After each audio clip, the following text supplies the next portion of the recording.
대통령 탄핵을 촉구하는 촛불 집회단체에 후원금을 냈다. 개인정보 압수수색을 당한 후원자들이 경찰을 직권남용 혐의로 고소했습니다. 제천 화재 참사 지원 조례 제정이 끝내 무산됐습니다. 조례안 공동발의 의원들의 상임 및 셀프 부결로 비판을 샀던 도의회가 이번엔 본회의에 상정까지 해놓고 또 부결시켰습니다. 겨울철 캠핑이나 차박을 즐기다 일산화탄소에 중독되는 사고가 잇따르고 있습니다. 반드시 인증 제품을 사용하고 환기도 자주 해야 합니다. 여러분 안녕하십니까? 뉴스데스크 충북 소식입니다. 대통령 탄핵을 촉구하며 촛불 집회를 연 시민단체에 후원금을 보낸 사람들의 계좌를 경찰이 광범위하게 압수수색했다는 사실 지난주에 전해드렸는데요. 이에 따라 개인정보 조회 통지를 받은 후원자들이 반발하고 나섰습니다. 경찰이 과잉 수사를 통해 일종의 블랙리스트를 만들었다며 직권남용 혐의로 고소했습니다. 김은초 기자가 보도합니다. 윤석열 대통령 탄핵 집회를 이어가고 있는 시민단체 촛불행동 회원들이 서울 서대문구 경찰청 앞에 현수막과 손팻말을 들고 모였습니다. 촛불행동에 후원금을 보낸 사람들의 계좌 정보를 압수수색한 경찰에 항의하기 위해서입니다. 비상겸을 통해서 다시 이 사건을 돌아보게 되면은 이것은 윤석열에 대한 탄핵과 반대 투쟁을 해왔던 촛불행동을 꼭 찍어서 표적 수사를 해왔다는 사실.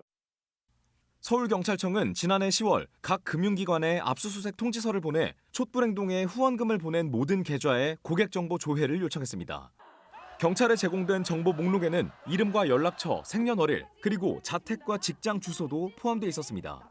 경찰은 기부금품법 위반 의혹을 수사한다면서 회원 명단과 비회원 입금 내역을 구분하기 위해 개인정보 확인이 필요했다고 설명했지만 후원자들은 불안감을 호소했습니다.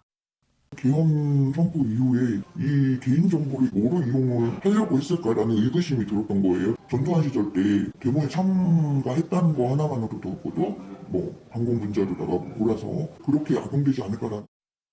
개인정보 조회 사실 통지를 받은 후원자들은 서울경찰청 공공범죄수사대를 직권남용 혐의로 서울중앙지검에 고소했습니다.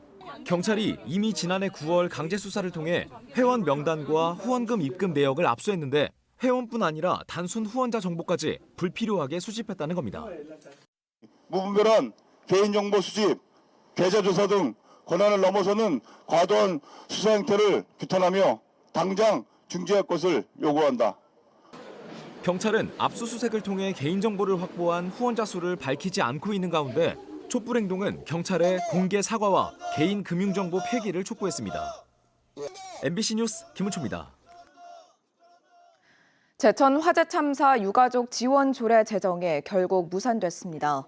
오늘 진행된 충북도의회 표결에서 전체 의원 35명 가운데 17명이 기권하고 2명이 반대하면서 2표 차이로 찬성이 과반을 넘지 못했습니다.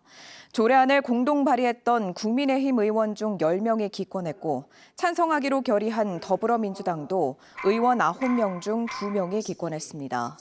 결국 충북도의회는 의원 과반 이상의 공동 발의로 낸 조례안을 스스로 부결시킨 셈이 됐습니다. 충북도의회 본회의장에서 김영한 충북지사를 향한 여야 의원들의 공개 비판이 잇따랐습니다. 국민의힘 김꽃림 의원은 5분 발언을 통해 전례 없는 경제 위기 속에 김영한 지사는 67억 원을 들여 충북 신용보증재단 이전 토지를 매입하고 사옥 타령이나 하고 있다고 말했습니다. 또 충북도의 소상공인 대상 2차 보전 정책 자금이 지난해보다 줄었다며 말뿐인 민생 말고 도민 지원 예산을 투입하라고 촉구했습니다.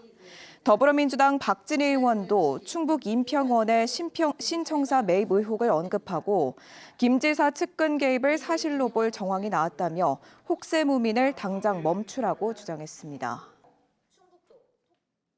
겨울철을 맞아 차나 텐트에서 캠핑을 하다 일산화탄소에 중독되는 사고가 잇따르고 있습니다. 밀폐된 공간에서 실험을 해봤더니 난방기를 사용하자마자 일산화탄소 농도가 올라 2시간이면 사망에까지 이를 수 있는 것으로 나타났습니다.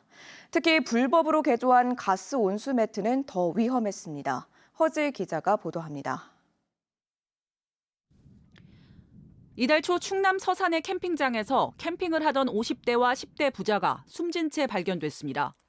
텐트 안에는 휴대용 난방기가 놓여 있었습니다. 일산화탄소 중독으로 추정됩니다. 실제로 텐트나 차량 같은 밀폐된 공간에서 일산화탄소 농도가 얼마나 빨리 올라 위험에 노출되는지 실험해봤습니다. 먼저 KC 인증 검사를 받은 난방기를 2, 3인용 텐트에 설치했습니다. 실험을 시작한 지 6분 40초 이후부터 허용 농도인 50ppm을 넘어섰고 두통과 메스꺼움을 유발하는 800ppm 이상까진 13분가량 걸렸습니다. 이후 농도가 순식간에 오르며 2분여 뒤 2배인 1600ppm까지 치솟았습니다. 내부의 산소가 급격히 떨어진 상태로 이렇게 2시간을 방치하면 사망에 이를 수 있습니다. 일산화탄소는 또 어떤 산소나 이런 것보다 사람 헤모글로빈하고 반응성이 더 좋기 때문에 CO가 더 반응성이 좋기 때문에 그래서 일산화탄소 중독이 발생하는 겁니다. 가스 온수 매트는 더 위험했습니다. 실험 시작 30초 만에 허용 농도인 50ppm까지 올랐고 사망에 이르는 1600ppm까지는 단 9분에 불과했습니다. 현재 국내에 유통 중인 가스 온수 매트는 모두 검사를 받지 않은 불법 개조된 제품들입니다. 하지만 부품을 따로 분리해 판매해 단속을 피하고 있고 이를 조립하는 방법을 안내하는 것은 현재 처벌 규정이 없습니다. 이 때문에 난방연소기는 반드시 한국가스안전공사 검사를 받은 KC 인증 제품을 사용해야 합니다. 또 일산화탄소 감지기를 함께 사용하며 자주 환기하는 것이 좋습니다. 일산화탄소 경보기는 50ppm에서 알람을 울려서 혹시 그 일산화탄소의 그 감지를 못했을 때 그 경보기의 알람을 통해서 소중한 생명을 구할 수 있다고 생각합니다. 지난 3년 동안 전국 캠핑장에서 일어난 가스 중독 사고는 153건, 이로 인한 심정지 환자는 27명으로 집계됐습니다. MBC 뉴스 허지입니다.